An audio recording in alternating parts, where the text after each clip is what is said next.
All right, so the Minerals and Energy Minister at the Zondo Commission tonight, but let's speak to someone from the department about an entirely different matter. Is enough being done to power up South Africa?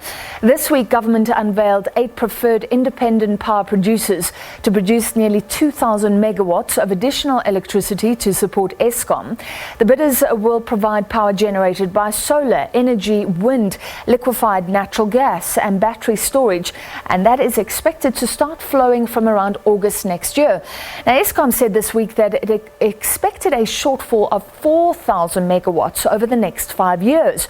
And this week, of course, South Africans endured another bout of load shedding because the power utility cannot supply enough power to meet demand. To discuss, we're now joined by the Deputy Director General at the Department of Mineral Resources and Energy, that's Jacob Mbele. Mr. Mbele, thank you for being with us.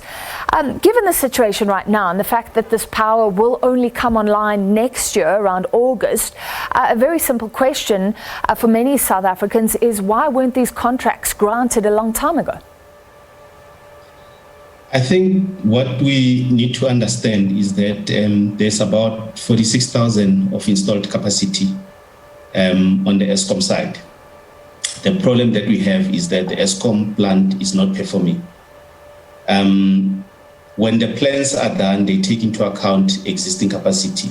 So in the past, we did procure additional capacity with 4 bid windows of IPPs, and Eskom itself built about 3 power stations, Medupi, Kusile, and Ingula.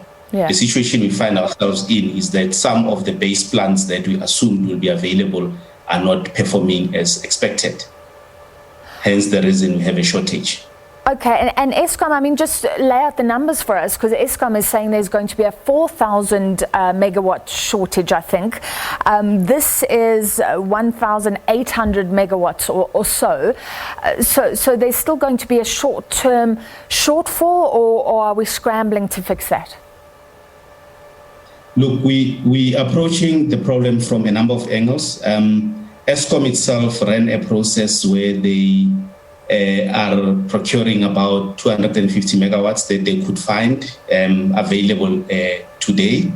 From the department side, we are procuring 2,000 megawatts. And on the other side, we have eased regulations to allow consumers to supplement the supply on their side. So this 2,000 is not the only initiative. But the other thing is that if Eskom get the maintenance right, obviously it means that you maintain the base that is there, and you obviously reduce the supply deficit. And just to put it into context as well, we've generally experienced load shedding, which is at stage 2. Stage 2 is equivalent to plus minus 2,000 megawatts. So if the base is maintained by Eskom, it does not get depleted beyond where it is now. When the 2,000 comes in, it should be sufficient to be able to minimize the load shedding, if not avoid load shedding. So if these IPPs were up and running today, we wouldn't have seen stage 2 load shedding this week, in summary? Yes, that's what I would say. But at the same time, I think we also need to understand that Eskom talks about increased maintenance. So obviously in their projections, it's because they are projecting that they will be taking a lot more units out. Yeah. So it is also a function of the maintenance that Eskom has to do. Mr. Mbele, you said something earlier that companies can contribute. Please explain that, because analysts have been saying for a long time that so much more can be done to open up the grid. There are huge companies that can supply their own power firstly, and then feed energy back into the system. Why aren't we going even further in opening up the grid to anybody who can produce energy? The grid is open to anybody who can produce the energy, so long as they sell, obviously they produce for themselves. You can just imagine if everyone has to sell to everybody else without the proper arrangements in place, it will be obviously total chaos. And that's why there is the work that is happening around making sure that the transmission system is unbundled, or Eskom is unbundled, to allow the transmission system and other systems such as the distribution system to allow consumers to be able to do exactly what you are referring to. Yeah, I wish we could talk more, because presumably Eskom could come up with a price. But I want to ask you about these specific bidders, because we know contracts and tenders are very important in South Africa. A Turkish company and a Saudi Arabian company included there. But overall, it sounds like you're preferring South Africans where possible. Look, I mean, if you look at even the renewable independent power producer programs that we ran in the past, there are international companies.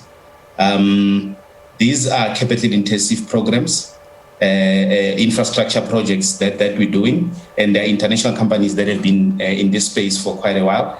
I mean, if you look at the program that we run, the program compels anyone who participates in this program to do a number of things. One of them, specifically for the risk mitigation, was that bidders were expected to comply with about 49%, ensure that there is about 49% minimum South African entity participation, and 30% of that must be black-owned.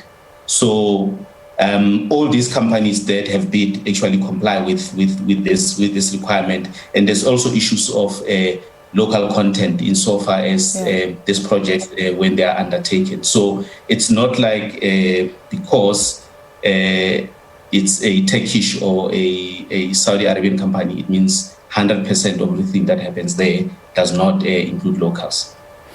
All right, then there's been a previous controversy. I mean, this is great green energy from wind, from the sun, all the clean energies that we want. But there has been controversy around pricing and claims that Eskom has been getting a raw deal in the past from IPPs. I think there's an average per megawatt hour, 1,500 or so. Is that fair? Yes. Yes, the average price, I think one must first explain that if you look at this program, it was different from what we did in the past. In the past, we generally procured a technology. We would say we want so many megawatts from solar PV or from wind. With this program, we worked with Eskom, and Eskom said to us, looking at the problem that we're facing, this is the requirements in terms of the solution that we need. What we put out a request for proposal that asks for bidders to put together solutions, and that's why you'll see that these are hybrid projects. Some of them consist of solar, wind, and battery storage combined.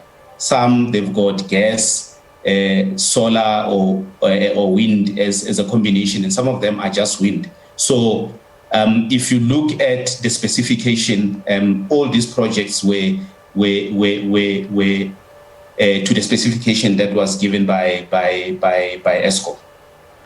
All right, Mr. Mbele, you explained it so beautifully earlier that we could have plugged the hole that's there in terms of supply if these IPPs had been online. Just as a government department, if we forget all the numbers, when do you envisage that there will be no shortfall? There will be no difference between the energy demanded and supplied by Eskom? When will the end of load shedding be? When will we be balanced?